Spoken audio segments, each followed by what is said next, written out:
convions à un voyage. Un voyage qui a commencé voici 1400 ans.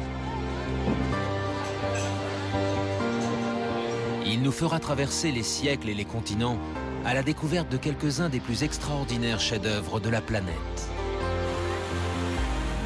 Vous êtes relié à l'avenir et au passé. C'est une des mosquées les plus célèbres du monde. Ces monuments ont été les témoins de périodes de troubles et de conflits. Bien sûr, ils changent de propriétaire au fil du temps. Mais les détruire, c'est inconcevable. D'harmonie et de rayonnement. C'est un monde très ancien, mais aussi, espérons-le, promis à un grand avenir. C'est ici que débute notre voyage à travers le temps et l'espace.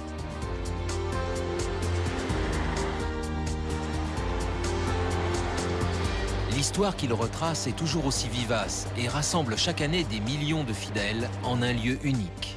Je dois y aller pour le salut de mon âme. C'est le rêve de ma vie. Nous partons à la découverte d'une croyance sur laquelle repose tout un mode de vie.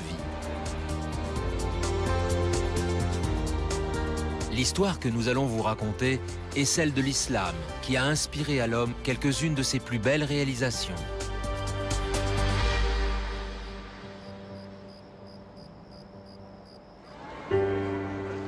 Cinq fois par jour, la prière vient ponctuer la vie quotidienne de centaines de millions de gens à travers le monde.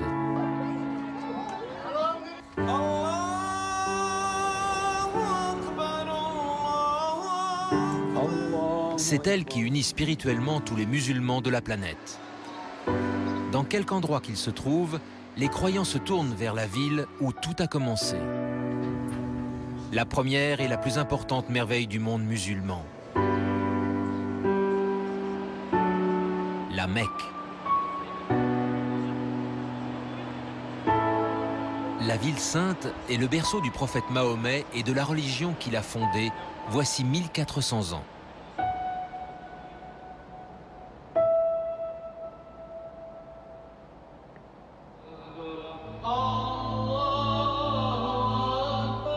Au cœur de la grande mosquée se dresse la Kaaba, le plus grand lieu saint de l'islam. Celui vers lequel tous les musulmans dirigent leurs 5 prières quotidiennes. La Kaaba est une maison. C'est ce que son nom signifie en arabe. Elle est le symbole de la maison de Dieu. Comme il n'est pas parmi nous, elle symbolise sa présence sur terre, et donc le lieu où doit se rendre tout musulman. Elle ne contient aucune représentation de Dieu, car notre religion nous l'interdit. Ce qui fait toute la splendeur de la Mecque, c'est la Kaaba, sa beauté et sa simplicité. Ce cube noir autour duquel marchent les croyants, c'est à la fois divinement simple et divinement beau. C'est un endroit très paisible. On peut se retrouver entouré de 2 millions de personnes et ressentir une grande paix intérieure. C'est un lieu dédié à Dieu depuis si longtemps. Selon la tradition musulmane, la première Kaaba a été construite sur les instructions divines d'une figure commune au christianisme et au judaïsme, Abraham. Elle devait servir de sanctuaire au seul vrai Dieu de tous les peuples et de tous les temps. Ils sont des millions de pèlerins à se rendre à la Mecque chaque année. Pour de nombreux musulmans, poser son regard sur la Kaaba est une expérience bouleversante. La première fois que je suis entré dans la mosquée Al-Haram, la mosquée sacrée de la Mecque, j'ai été très ému. On pénètre à l'intérieur, et là on voit la Kaaba et tous ces gens qui tournent autour. On dirait une rivière. L'ambiance est électrique, chargée de spiritualité, et on se sent tout à coup très humble. Quand on voit les musulmans pénétrer dans la mosquée, la première chose qu'on remarque, c'est qu'ils ont des larmes dans les yeux. Dans ce lieu, on sent combien on est insignifiant en tant qu'individu devant Dieu.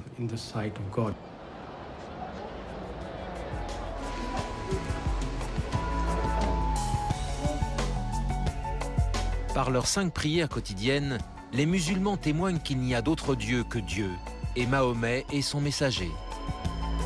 Ils réaffirment également le message fondateur d'une religion qui compte plus d'1 milliard de fidèles sur la planète.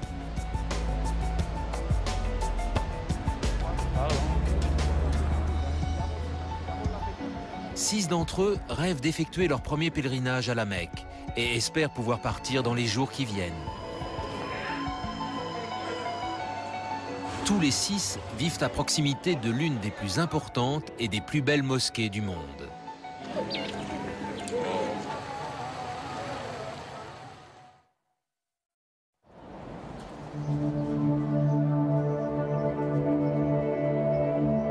Hors des frontières de l'Arabie saoudite, Jérusalem est la ville la plus sacrée de l'islam. Avant de prier en direction de la Mecque, c'est vers elle que se tournaient tous les croyants.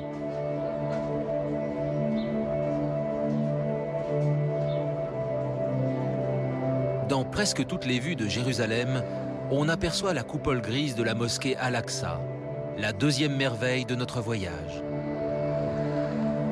Tout près se dresse le somptueux dôme du rocher.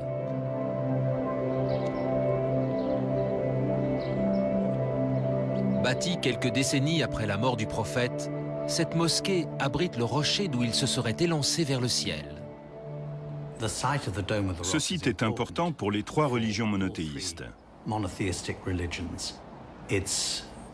Il est vénéré par les Juifs, parce que c'est là que se dressait leur temple, et il est vénéré par les chrétiens, parce que Jésus a passé une bonne partie de sa vie à Jérusalem et y a prêché. Quant aux musulmans, pour eux, c'est là que Mahomet a commencé son ascension miraculeuse vers les 7 cieux. Et c'est là aussi qu'aura lieu le jugement dernier. Le style de construction est caractéristique de l'architecture chrétienne de l'époque, avec des proportions géométriques parfaites. C'est un double octogone et il est recouvert de mosaïques de verre, la décoration préférée des chrétiens. Ce qui diffère, c'est l'absence de toute représentation humaine ou animale. Le décor consiste en une sorte d'oasis regorgeant de plantes étranges, merveilleuses et irréelles. Si les grands monuments musulmans de Jérusalem sont parvenus jusqu'à nous, c'est parce que les Juifs et les chrétiens les vénèrent tout autant que les musulmans. Bien sûr, ils changent de propriétaire au fil du temps. Mais les détruire, c'est inconcevable.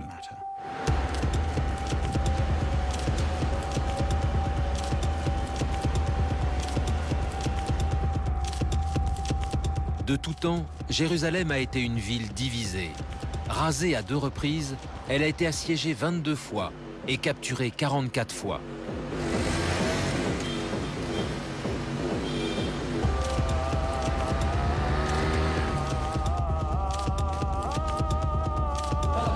Sameh Abdin est livreur de journaux. Tous les jours, en faisant sa tournée, il passe devant la mosquée Al-Aqsa et le dôme du rocher.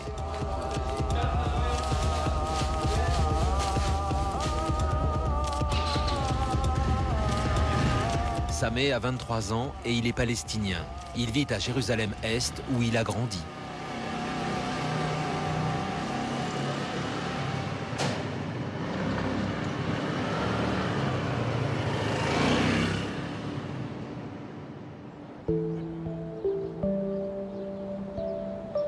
À proximité du dôme du rocher se dresse la mosquée Al-Aqsa.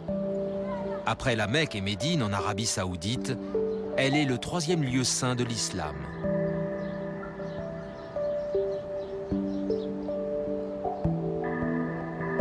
Sameh vient s'y recueillir le plus souvent possible. Nous le rejoignons aujourd'hui pour la prière de l'après-midi, l'Asr. Dès que je pénètre dans la mosquée Al-Aqsa, je me détends. Je suis heureux. Je laisse le monde derrière moi, j'oublie tous mes soucis.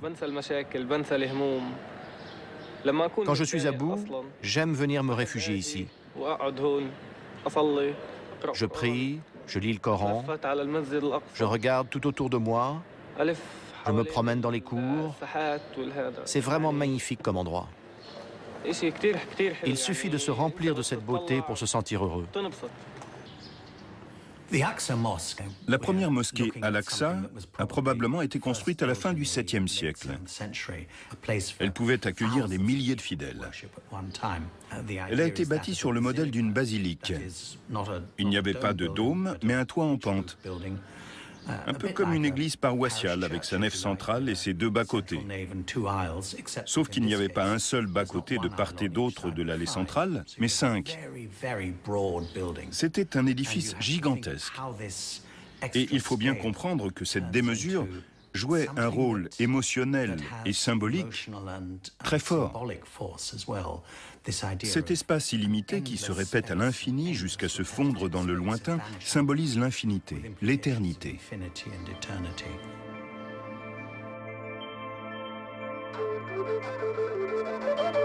Les créateurs d'une telle merveille ont trouvé leur source d'inspiration dans les versets du Coran.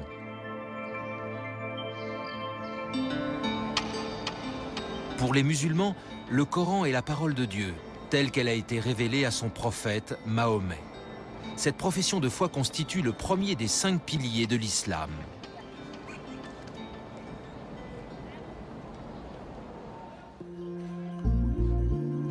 La maison de Sameh domine le dôme du rocher et la mosquée Al-Aqsa.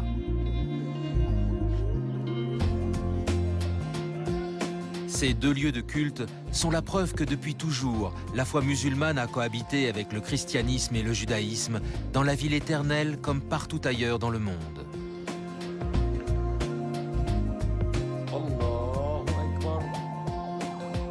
À la tombée de la nuit, la famille de Sameh se rassemble pour prier. Comme tous les musulmans depuis plus de 1000 ans, elle se tourne vers le berceau de l'islam que Sameh espère découvrir dans quelques jours.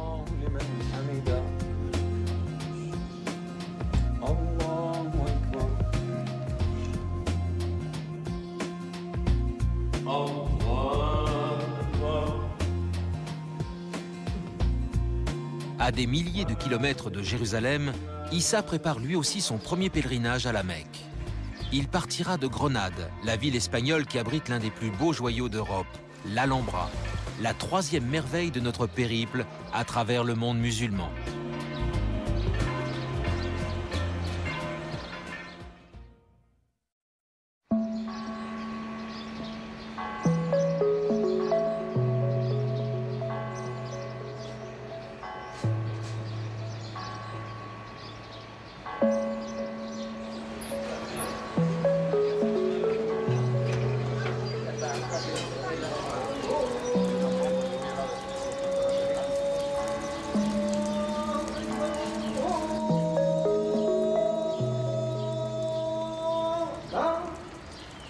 Chaque matin, Issa Lopez répond à l'appel à la prière. Comme tous les musulmans, le jeune homme respecte le rituel des ablutions et se lave les mains, le visage et les pieds. Issa a 19 ans. Il est né dans une famille musulmane espagnole et a grandi ici.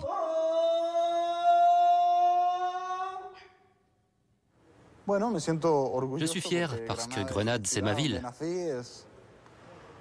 C'est là que je suis né et que je vis depuis toujours. Savoir que des gens viennent de très loin pour la visiter, pour découvrir l'Alhambra et tout ce qui s'y rapporte, pour mieux connaître l'histoire de Grenade, ça me remplit de fierté.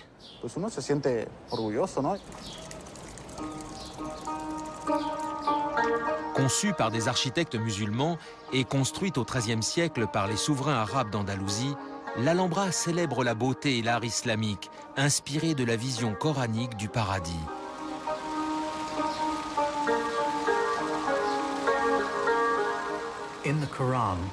Il existe dans le Coran 22 références différentes à des jardins sous lesquels s'écoulent des rivières. Pour un musulman, l'image récurrente du paradis est celle de l'oasis. Des arbres à l'ombre généreuse servant d'écrin à de somptueux édifices, riches demeures, pavillons, palais. L'Alhambra peut être considérée comme la représentation sur terre de ce paradis.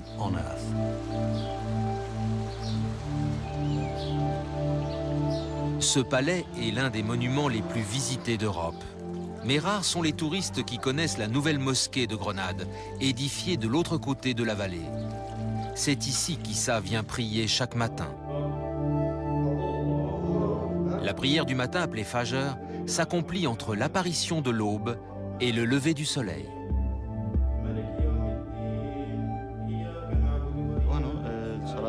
Cette prière, pour moi, est la plus importante de toutes, car c'est par elle qu'on commence la journée.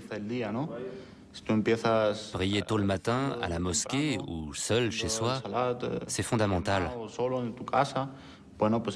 Dès qu'on se réveille, on fait sa prière, et comme ça, on démarre la journée d'un bon pied.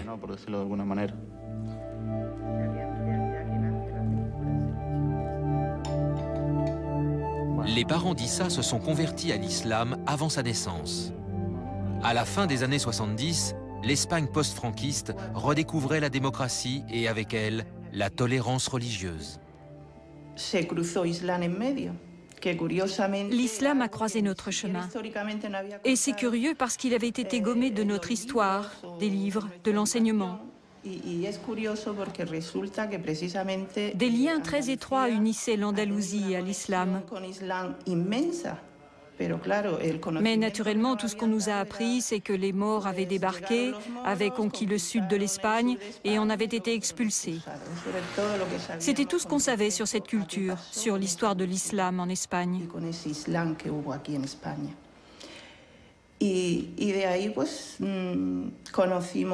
Jusqu'au jour où on a rencontré une communauté établie ici, à Grenade. Ils nous ont parlé, nous ont ouvert leur cœur et leurs portes. On partageait le même sentiment, le même désir de changement. C'est pour ça qu'on est entré en islam, pour avoir un autre point de vue sur l'existence. Pour se convertir, les parents d'Issa ont dû prononcer la Shahada, la profession de foi qui constitue le premier pilier de l'islam. Chez les musulmans, la pratique de la dévotion repose sur ce qu'on appelle les 5 piliers de l'islam. Et elle commence par la Shahada, c'est-à-dire le témoignage de notre appartenance à l'islam. Il n'y a d'autre Dieu que Dieu et Mahomet et son messager. En disant ces mots, on déclare notre foi. Prononcer la Shahada, c'est réaffirmer qu'Allah est le Dieu unique, que le prophète Mahomet est son dernier messager et qu'on l'accueille dans notre cœur. C'est ce qui fait de nous des musulmans. C'est le pilier le plus important parce que c'est celui qu'on accepte en premier.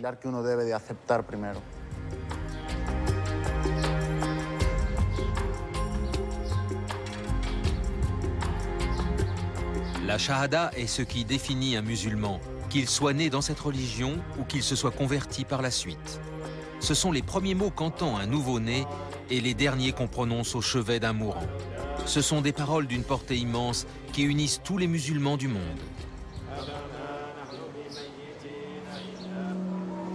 À près de 3000 km de là, aux portes de l'Asie, se dresse un autre édifice prestigieux, témoignage de l'emprise de l'islam sur un vaste territoire, celui de l'Empire ottoman qui, à partir d'Istanbul, a rayonné à travers toute l'Europe et au-delà. Voici 400 ans débutait la construction d'un des monuments les plus célèbres du continent européen, la Mosquée Bleue, notre 4e merveille du monde musulman.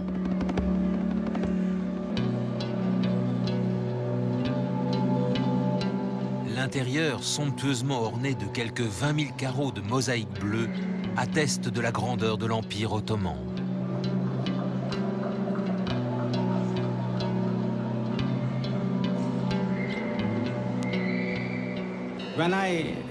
Quand je pense à une mosquée, c'est tout de suite la mosquée bleue qui me vient à l'esprit. Parce qu'elle symbolise l'apogée de la civilisation musulmane, de sa pensée et de son enseignement, de son raffinement, de son architecture. Et je vois aussi en elle un symbole d'espoir. Ce que nous avons accompli par le passé, peut-être pourrons-nous l'accomplir dans l'avenir. La mosquée bleue, pour moi, ce n'est pas seulement un monument d'une beauté sublime. Elle représente également l'espoir, celui d'un monde qui plonge ses racines dans un passé très ancien, mais qui est aussi, espérons-le, promis à un grand avenir. Pour la prière de midi, la 2e de la journée, Erar Nekelchi se dirige vers la mosquée bleue. Le temps du dour commence juste après le début du déclin du soleil et se prolonge jusqu'au milieu de l'après-midi.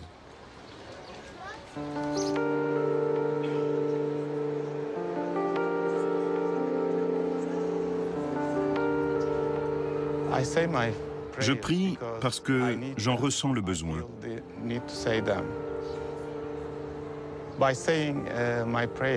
Par la prière, je peux établir une relation personnelle avec Dieu. Je peux lui parler. C'est ce qui fait que ma vie est celle qu'il a choisie pour moi.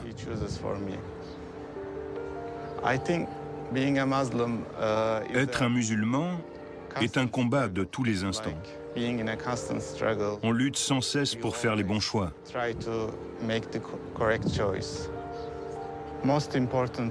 Le plus important, c'est d'être un homme bon. L'islam essaie de faire de chaque croyant un homme bon.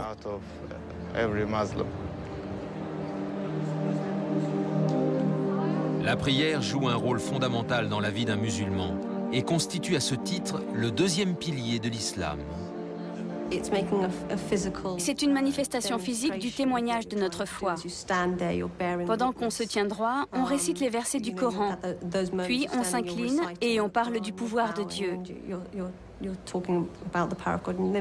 Enfin, lorsqu'on se prosterne, on rend gloire à Dieu.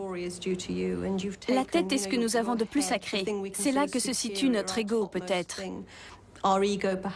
Alors on l'abaisse le plus possible pour se prosterner devant Dieu.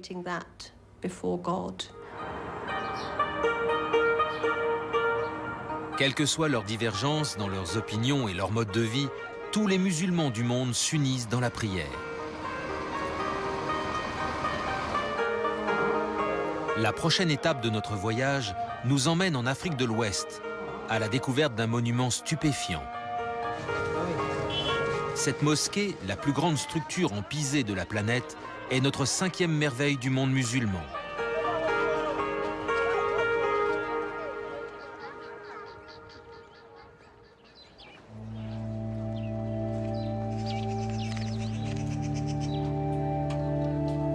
Un vendredi après-midi à Djenné, au Mali.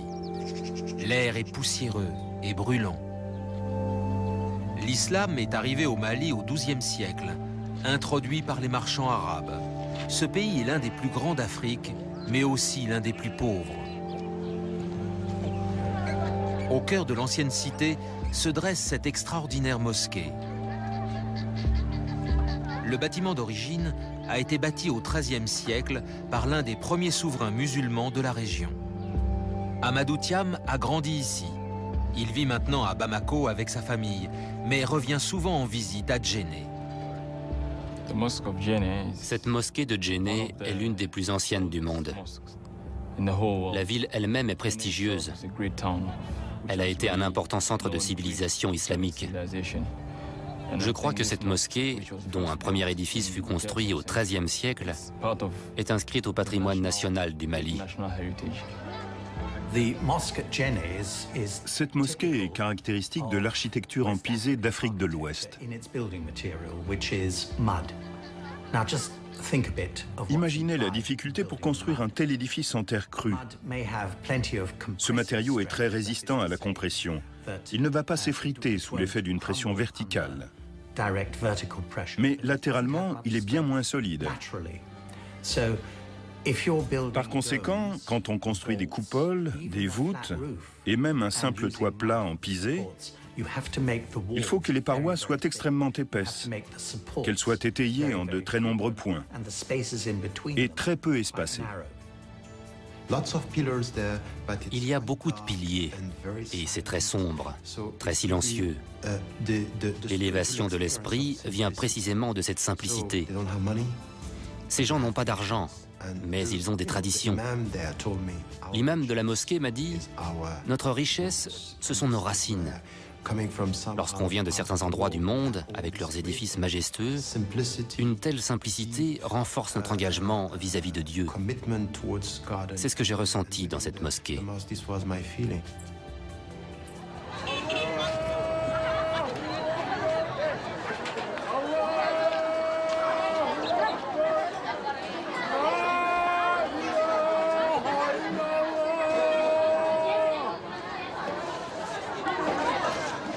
Le centre-ville de Djenné s'anime chaque vendredi, le jour le plus important de la semaine pour un musulman. Amadou est venu se joindre aux nombreux fidèles.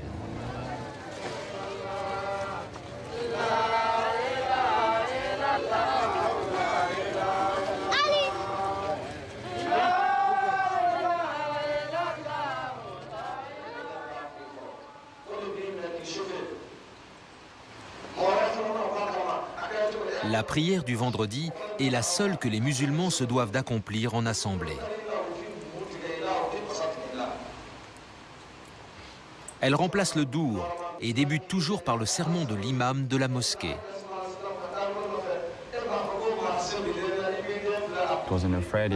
C'est un vendredi que Dieu Tout-Puissant a achevé la création de la terre.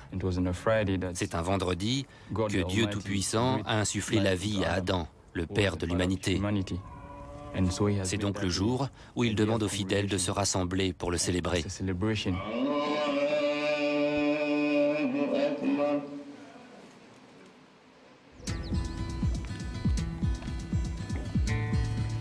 Pour se rendre à la Mecque, Amadou a la chance de pouvoir compter sur l'aide de ses parents. La plupart des Maliens n'ont pas les moyens d'entreprendre un tel voyage. Le troisième pilier de l'islam, la zakat, a précisément pour objet de réduire ces inégalités en obligeant tout musulman à faire l'aumône de 2,5% de ses revenus. En principe, on donne la zakat à ceux qui le méritent, c'est-à-dire aux pauvres. On peut également venir en aide aux membres de sa famille qui sont démunis. Dans certains pays musulmans, des institutions se chargent de collecter la zakat. Des fondations religieuses qui s'occupent des orphelins, par exemple. Dans d'autres pays, c'est l'État même qui fait la collecte des dons et se charge de les distribuer aux pauvres. Dans les sociétés islamiques, le besoin de justice et d'égalité sociale n'a jamais été aussi criant qu'aujourd'hui. Le troisième pilier de l'islam est un concept visant à réduire les disparités.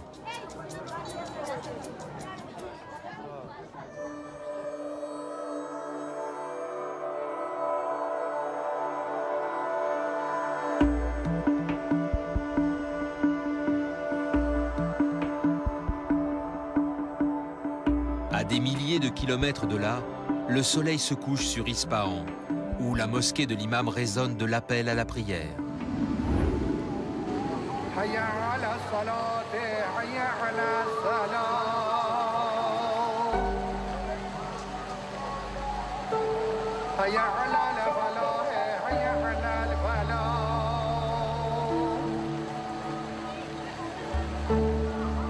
À l'époque de sa construction, ce monument était le plus impressionnant de toute la Perse. C'est un endroit calme pour venir prier, un endroit chargé d'histoire. Vous sentez que des milliers de gens sont venus faire leur prière ici. Vous sentez ce lien qui vous unit à eux. Vous êtes assise sur les mêmes pierres que d'autres fidèles avant vous. Vous êtes reliés à l'avenir et au passé.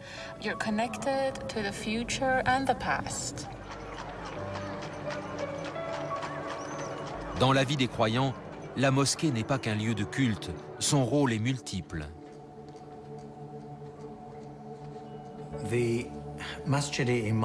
La mosquée de l'imam, ou du Shah comme on l'appelait avant, à Ispahan, est en quelque sorte le joyau de la couronne, l'aboutissement suprême de l'architecture perse des XVIe et XVIIe siècles. Elle est de loin la plus grande de l'époque, et elle a été bâtie pour affirmer le pouvoir impérial. Elle nous rappelle que la mosquée n'est pas au monde islamique ce que l'Église est au monde chrétien.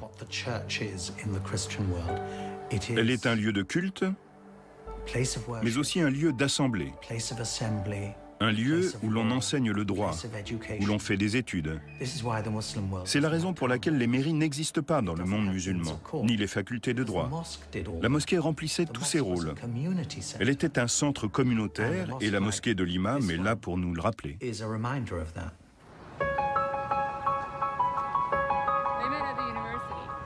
Rana Rahimpou a 25 ans et elle est professeure d'anglais. Comme la majorité des Iraniens, elle est de confession chiite. le schisme entre les sunnites et les chiites, qui représentent environ 15% des musulmans dans le monde, remonte à près de 1400 ans et fait suite à un désaccord sur la succession du prophète.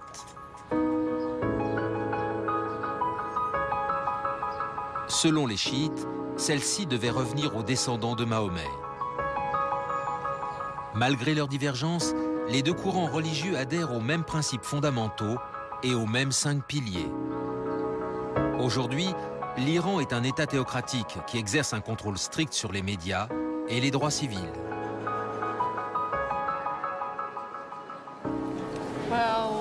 Dans la journée, je travaille. Je suis professeur d'anglais dans un institut et je donne aussi des cours particuliers. Le soir, je sors avec mes amis.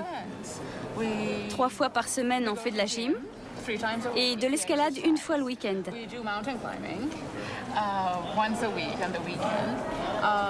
On va aussi au concert, au cinéma, on prend un café ensemble, on va au restaurant, je vais chez eux, ils viennent chez moi, comme tous les jeunes du monde entier. En Iran, politique et religion sont étroitement liées. Comme beaucoup de jeunes Iraniens, Rana essaie de trouver un bon équilibre et fait de la religion une affaire personnelle. L'islam est une religion de la paix. Peut-être certains s'en font-ils une fausse idée, mais c'est une religion de la paix. Une religion de la sérénité, si on en capte le véritable esprit. Elle nous recommande la patience, même si malheureusement, en ce moment, certains semblent l'avoir oublié.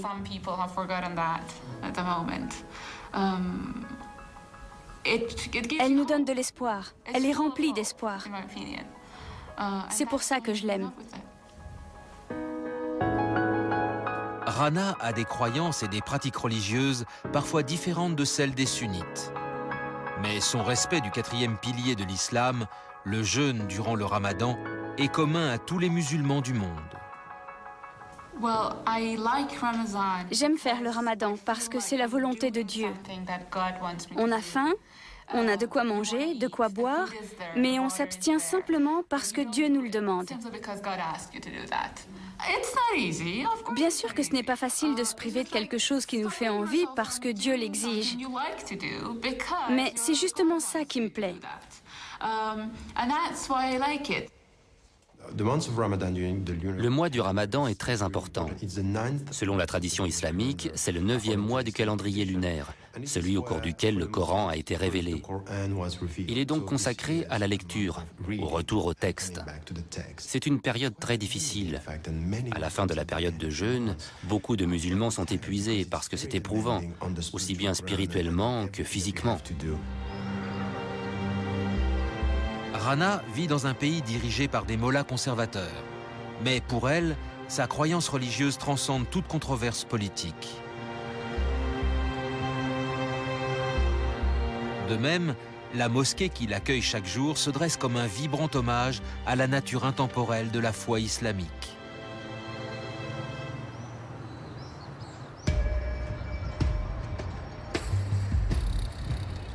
Pour la dernière prière de la journée, et la découverte du 5e pilier de l'islam, notre voyage nous emmène dans l'un des centres de l'Empire moghol que domine un lieu unique et fascinant.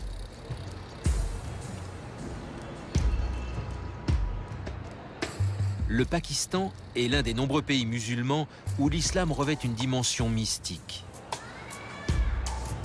À Lahore, celle-ci trouve sa plus parfaite expression dans l'architecture de la mosquée Badshahi. Je me suis couchée tard cette nuit.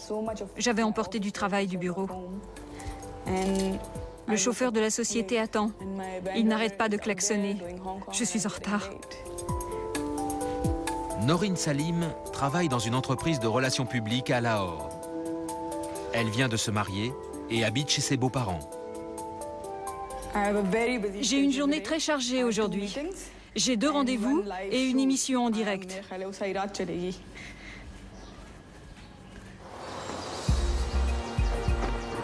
Aujourd'hui 2e ville du Pakistan, Lahore était au XVIe siècle l'un des grands centres de l'Empire moghol.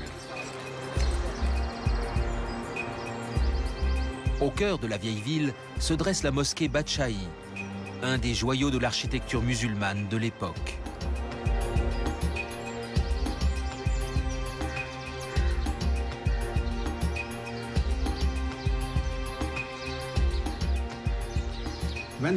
Au moment de sa construction, c'était la plus grande mosquée du monde.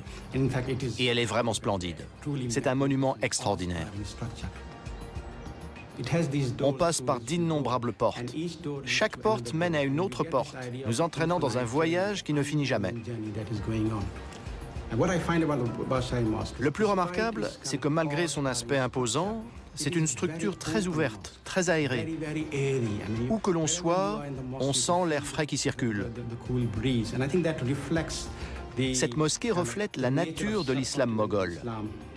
Cet islam qui se voyait comme un système ouvert, disposé à accueillir tous ceux qui souhaitaient y adhérer.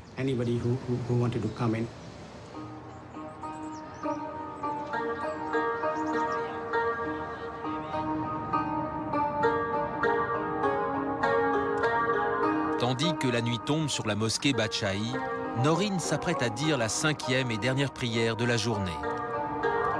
Le temps de l'Isha commence 1h30 après le coucher du soleil et se termine juste avant l'aube. Ici, comme partout ailleurs dans le monde musulman, hommes et femmes prient dans des lieux séparés.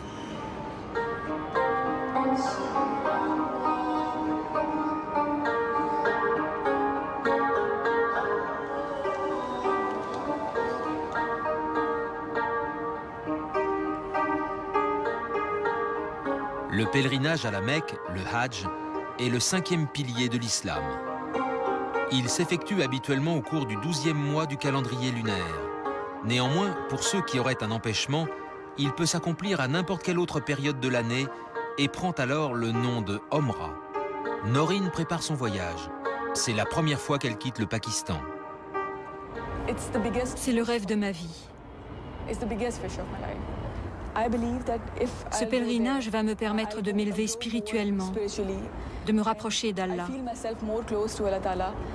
La plupart de ceux qui rentrent de l'Omra ou du Hajj ont le sentiment d'avoir changé, d'avoir tourné une page.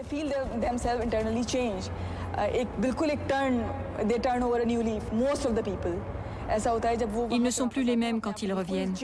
Ils ont grandi spirituellement. Ils ne pensent plus de la même façon.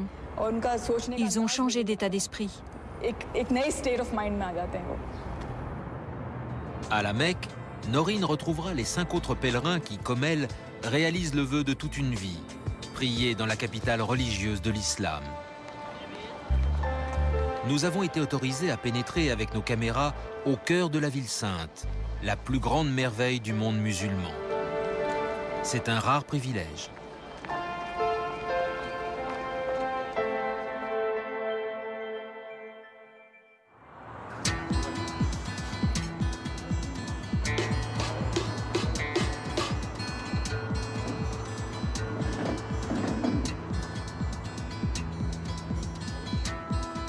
À Jérusalem, Sameh prépare lui aussi son pèlerinage. Son père est déjà allé 2 fois à la Mecque.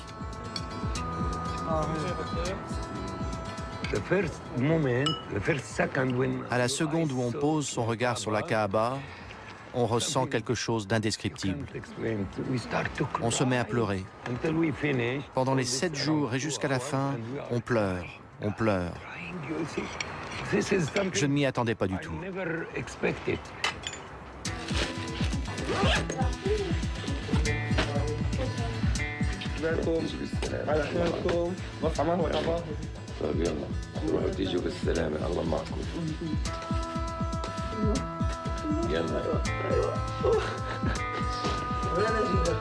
Sameh part à l'aube.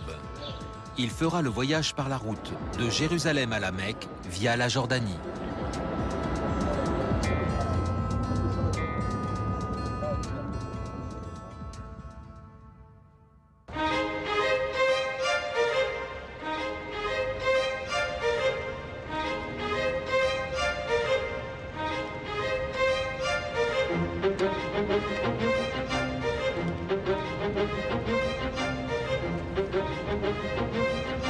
De nos 6 pèlerins, c'est Sameh qui effectue le trajet le plus rapide et qui arrive le premier dans la ville sainte. Avant de commencer l'Omra proprement dite, il doit se changer.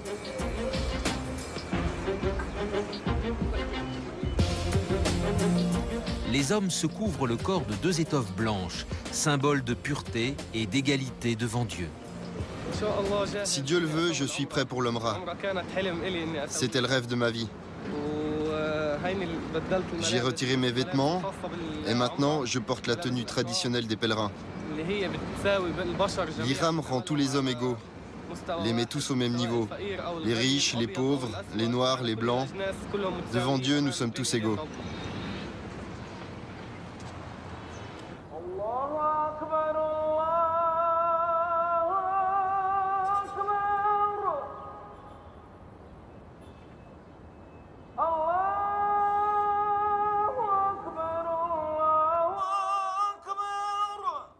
Ali Al-Moula est l'un des 12 muezzins chargés de l'appel à la prière à la mosquée Al-Haram.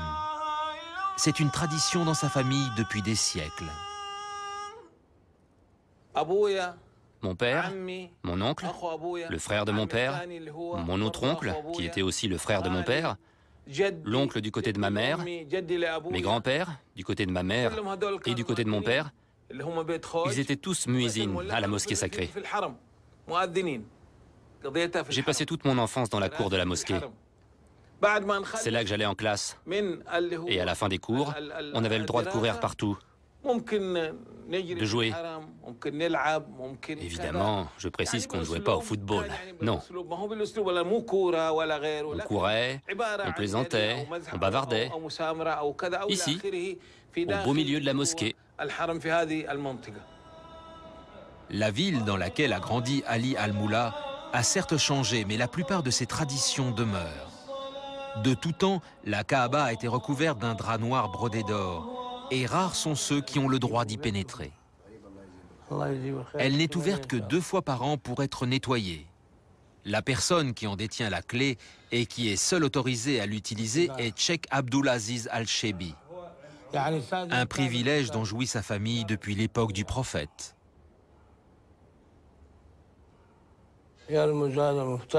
La clé symbolise l'essence divine de cette charge. Dieu a ordonné au prophète, la paix soit sur lui, de la confier à une famille en particulier. Avant moi, c'était mon frère qui l'avait en tant qu'aîné.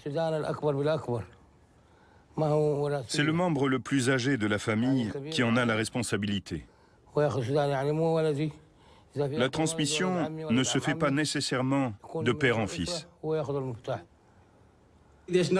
La Kaaba est vide. Le sol est dallé de marbre et quelques inscriptions coraniques ornent les murs. L'intérieur n'a aucune signification en soi. L'important est à l'extérieur.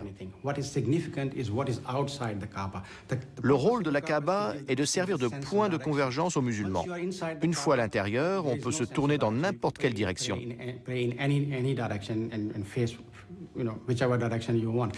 Il est intéressant de remarquer que quand certaines personnes, généralement des dignitaires, sont autorisées à y pénétrer, leur première question c'est « Dans quelle direction dois-je me tourner pour prier ?» Et la réponse est « Ça n'a aucune importance ». C'est à l'extérieur que la Kaaba prend tout son sens. Elle unit tous les musulmans en leur indiquant vers où se tourner et donc dans quelle direction s'engager moralement. Moving in terms of morality and ethics.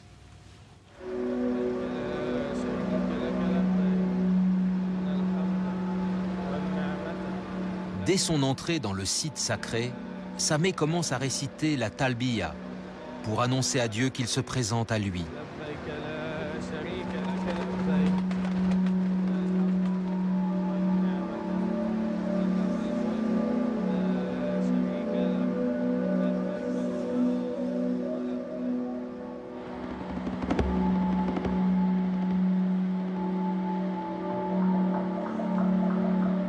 Sameh pénètre ensuite dans la cour de la mosquée et pose enfin le regard sur la Kaaba.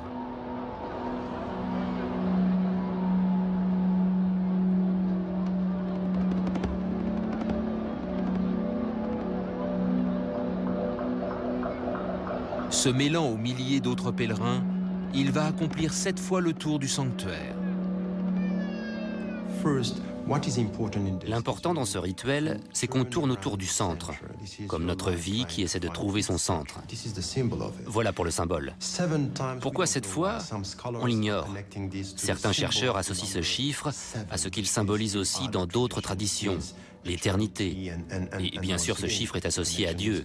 Mais l'essentiel, c'est d'essayer de trouver le centre de sa vie.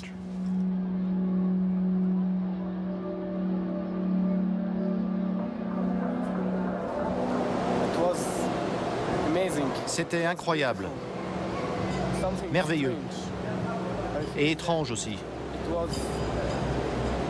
Je me sentais en sécurité, proche de Dieu. Venir de Jérusalem et voir la Kaaba, c'est extraordinaire.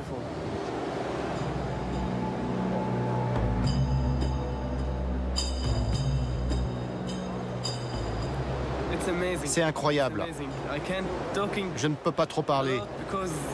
Je suis très ému.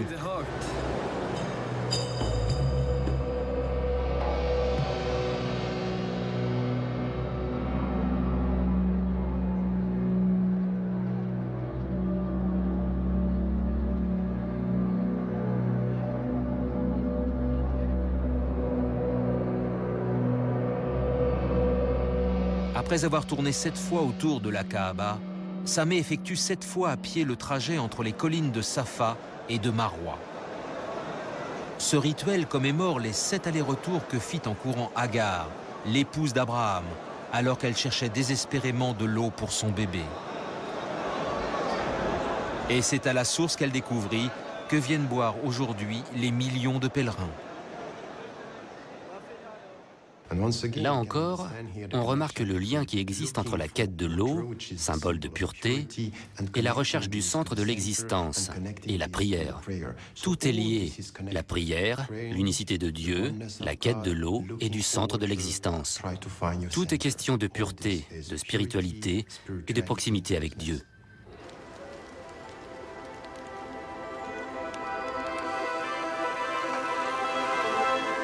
Pour marquer la fin de l'Omra, de nombreux musulmans se font couper quelques mèches symboliques. Certains, comme Sameh, préfèrent se faire entièrement raser la tête.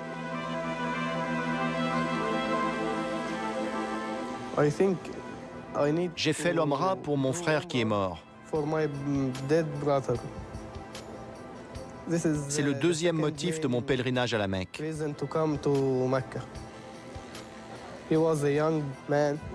Il était jeune. Il avait 21 ans.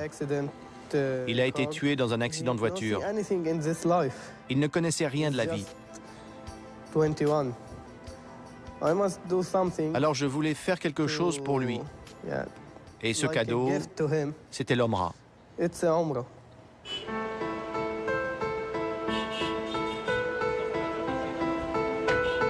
Ayant accompli le Hajj, Sameh s'en retourne à Jérusalem.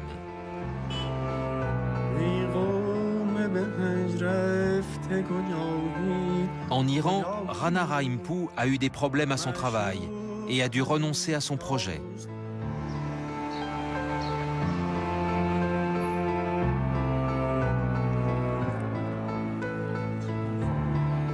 Nos 4 autres pèlerins qui ont rendez-vous à la Mecque sont sur le départ.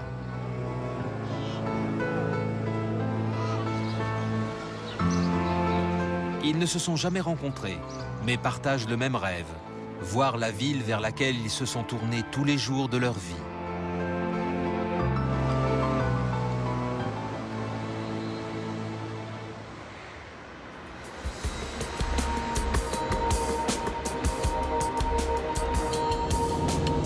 Le pèlerinage à la Mecque est le 5e pilier de l'islam depuis que le prophète l'a ordonné, voici des centaines d'années.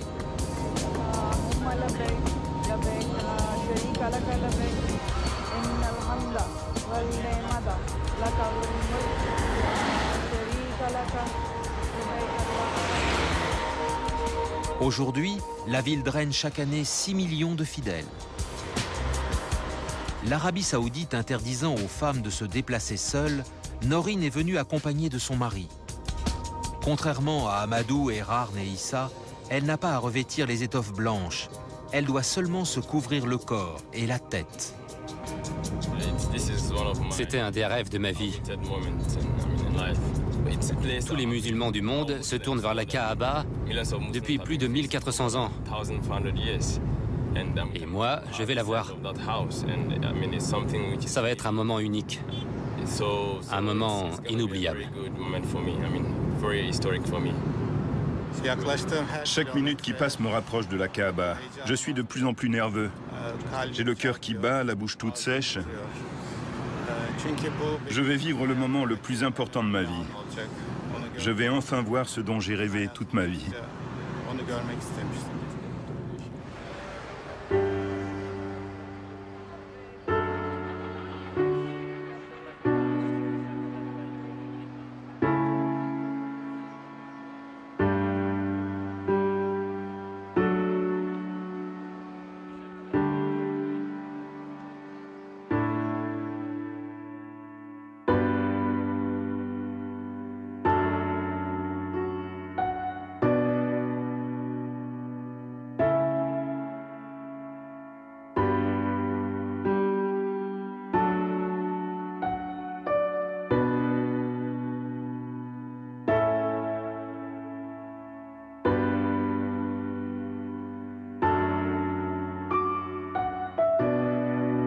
Nos 4 pèlerins rejoignent le flot ininterrompu de croyants.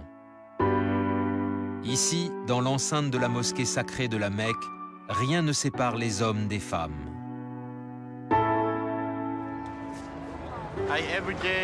Chaque jour, 5 fois par jour, où que je sois dans le monde, je prie dans la direction de la Kaaba.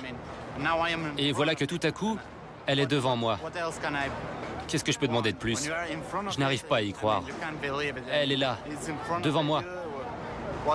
Que demander de plus? J'étais submergée par l'émotion. Je riais et je pleurais en même temps. C'était incroyable. Ça dépassait tout ce que je pouvais imaginer. J'avais le sentiment de faire partie d'un tout et que ce tout faisait partie de moi.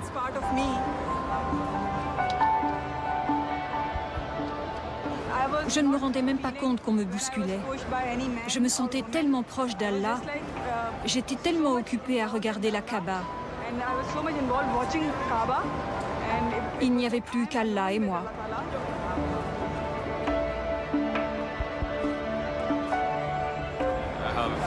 Je n'avais jamais rien ressenti de tel. Je n'avais jamais eu ce sentiment de toute ma vie.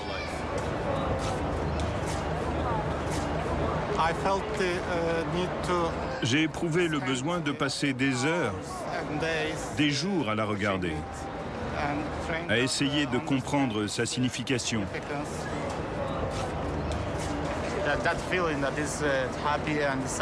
On est heureux et en même temps on pleure. On essaie de tout comprendre. Comment dire? On est lavé de tous nos péchés.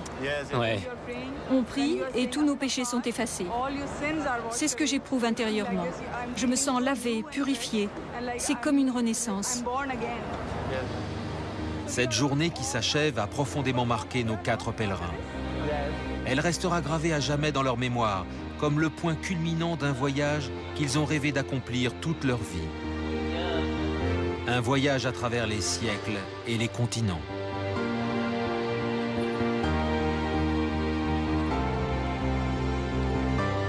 Partis du berceau du prophète, nous avons découvert les extraordinaires créations que son message n'a cessé d'inspirer.